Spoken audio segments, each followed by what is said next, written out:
विद्यार्थी मित्रांनो, नमस्कार. आज आपण डॉक्टर बाबासाहेब आंबेडकर मराठवाडा विद्यापीठ अंतर्गत नवीन शैक्षणिक धोरणानुसार BA द्वितीय वर्षातील तृतीय सत्राच्या अभ्यासक्रमानुसार मेजर जो पहिला पेपर आहे, ज्याला आपण राजकीय सिद्धांत या नावाने आपण ओळखतो, या राजकीय सिद्धांताची माहिती आपण मागच्या तासिकेमध्ये बघितली होती. त्याचप्रमाणे त्याचाच एक उत्तरार्ध म्हणून आपण राजकीय सिद्धांताचे अर्थ, राजकीय सिद्धांताचे स्वरूप, राजकीय सिद्धांताची व्याप्ती आणि राजकीय सिद्धांताचे आजचे महत्त्व या वेगवेगळ्या दृष्टीने आपण राजकीय सिद्धांत हा पेपर अभ्यासणार आहोत. विद्यार्थ्यांनो, राज्यशास्त्र हा विषय अतिशय महत्त्वाचा असा विषय आहे. या विषयामध्ये राजकीय सिद्धांत हा जो एक अभ्यासक्रमासाठी BA द्वितीय वर्षांच्या विद्यार्थ्यांकरिता हा जो अभ्यासक्रम निर्माण केलेला आहे, या अभ्यासक्रमाप्रमाणेच राज्यशास्त्रामध्ये वेगवेगळे विषयसुद्धा निर्माण होतात. ज्याप्रमाणे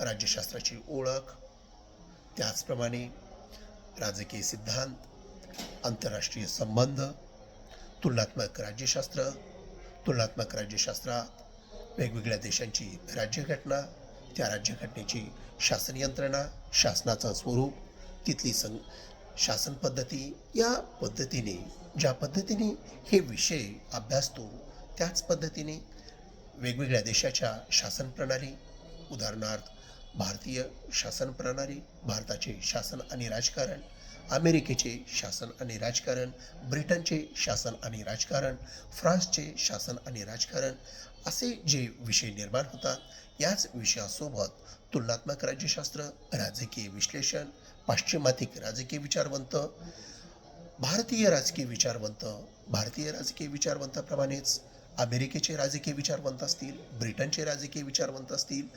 स्वित्झर्लंडचे राजकीय विचारवंत असतील, फ्रान्सचे राजकीय विचारवंत असतील, असे जे वेगवेगळे अभ्यासक्रमाचे विषय सांगितले जातात, त्यातील एक महत्त्वाचा अभ्यास विषय म्हणून राजकीय सिद्धांताची ओळख आज आपण करून घेणं गरजेचं आहे. राजकीय सिद्धांत हा अभ्यासक्रमातील विषय समजून घेत असताना विद्यार्थ्यांना ज्या राजकीय सिद्धांताची निर्मिती आणि उगम कसा झाला, या बाबतीत विद्यार्थ्यांचा आज मी उकल करणार आहे. विद्यार्थ्यांनो, राजकीय सिद्धांताची निर्मिती कशी झाली, या राजकीय सिद्धांताचा विकास कसा झाला, याचं अध्ययन करत असताना या सिद्धांतामध्ये जे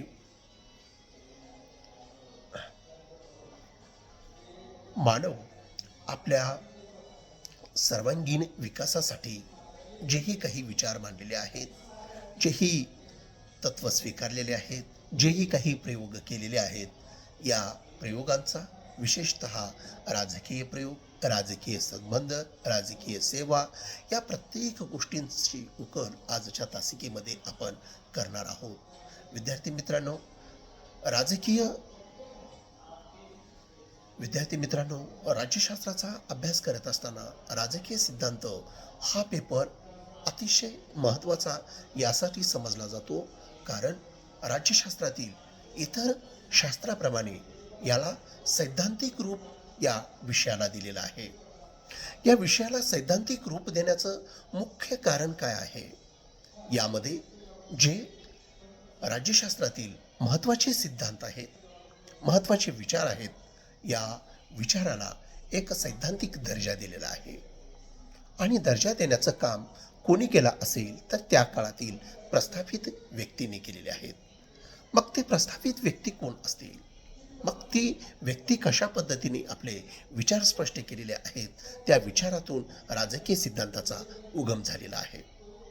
मग आधुनिक कालखंडातील जॉन रॉल्स असतील, 20व्या शतकातील चार्ल्स मेरियम असतील, 19व्या शतकातील कार्ल मार्क्स असतील, फ्रेडरिक एंगल्स असतील, 17व्या-18व्या शतकातील हॉब्स, लॉक, रुसो,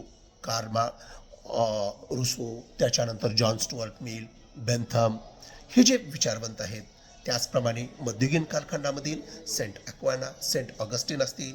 प्राचीन कालखंडामध्ये थोडंसं काळात गेलं तर प्राचीन काळातील प्लेटो, ॲरिस्टॉटल, सॉक्रेटिस हे जे विचारवंत आहेत, या विचारवंतांनी त्यांनी जे विचार मांडले आहेत ते विचार खऱ्या अर्थाने राजकीय सिद्धांताचा पाया आहे. मग आपण पाया का म्हणतो, याला आधार का म्हणतो? हे विचार राज्यशास्त्राचे, विशेषतः राजकीय सिद्धांताचे आधारस्तंभ मानले जातात. हे विचारवंत ज्या तत्वांचा स्वीकार केलेले आहेत ते तत्व खऱ्या अर्थाने राजकीय विकासाला, राजकीय वर्तनाला आणि राज्यशास्त्राला दशा आणि दिशा देणारे विचार आहेत. मग कोणते विचार असतील? त्या काळात त्यांनी जे विचार मांडलेले आहेत त्या काळातील परिस्थितीनुसार स्पष्ट केलेले आहेत. आता पहा, ज्यावेळी प्लेटोने राजकीय विचार मांडतो त्यामध्ये आजच्या 21व्या शतकातील जे तंत्रज्ञान आहे त्याची तुलना होऊ शकेल का? नाही. आज जे आपण जीवन जगतो ते जीवन आणि इसवी सन पूर्व 4थ्या शतकातील जीवन यामध्ये खूप मोठी तफावत आहे विद्यार्थ्यांनो. याची तुलना करत असताना विद्यार्थ्यांनी अशा पद्धतीने केली पाहिजे की त्या काळातील जी सामाजिक परिस्थिती होती, त्या काळातील जे जीवन होतं हे खूप वेगळ्या प्रकारचं होतं. त्या काळातील शिक्षण पद्धती आजच्या सारखी जरी असली तर त्याचा अभ्यासक्रम हा विशिष्ट स्वरूपाचा होता. परंतु आजचा अभ्यासक्रम कसा आहे? आजचा अभ्यासक्रम आपण महाराष्ट्रात बसून, आपल्या कॉलेजमध्ये बसून आपण ग्रीकमधील राजकीय विचारवंताच्या विचारांचं अध्ययन करतो. त्या कालखंडामध्ये तसं नव्हतं. त्या कालखंडाची अभ्यास प्रणाली वेगळी होती. आजच्या काळाची अभ्यास प्रणाली वेगळी आहे. हे जे सिद्धांत अभ्यासतो तर या सिद्धांतामध्ये जे सिद्धांत निर्माण झालेले आहेत त्या सिद्धांतासाठी स्रोत काय आहेत? तर स्रोत त्या काळातील ती परिस्थिती आहे.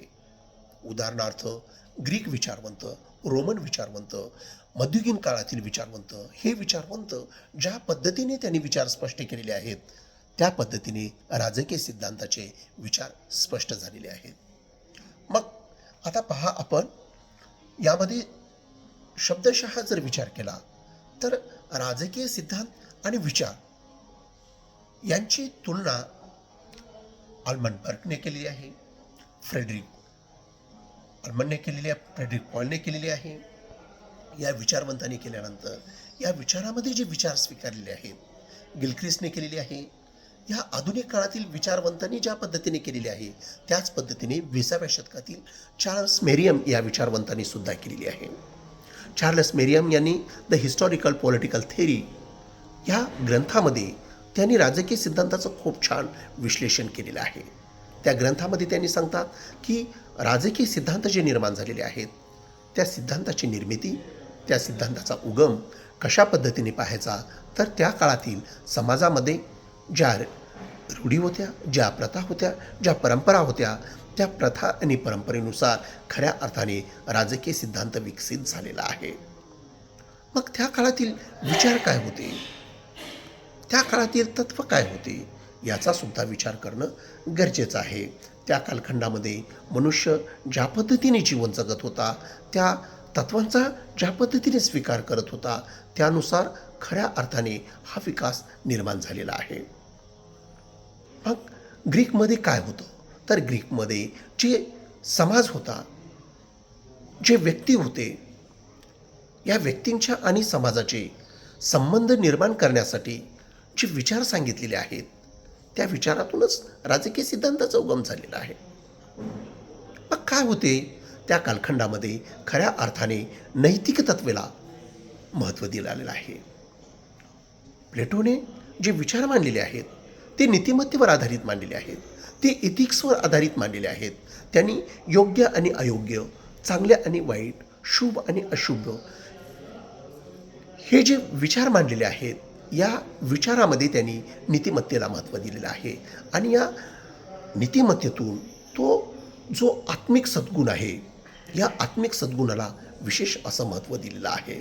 या विशेष महत्त्वातूनच खऱ्या अर्थाने राजकीय सिद्धांताचा उगम झालेला दिसून येतो.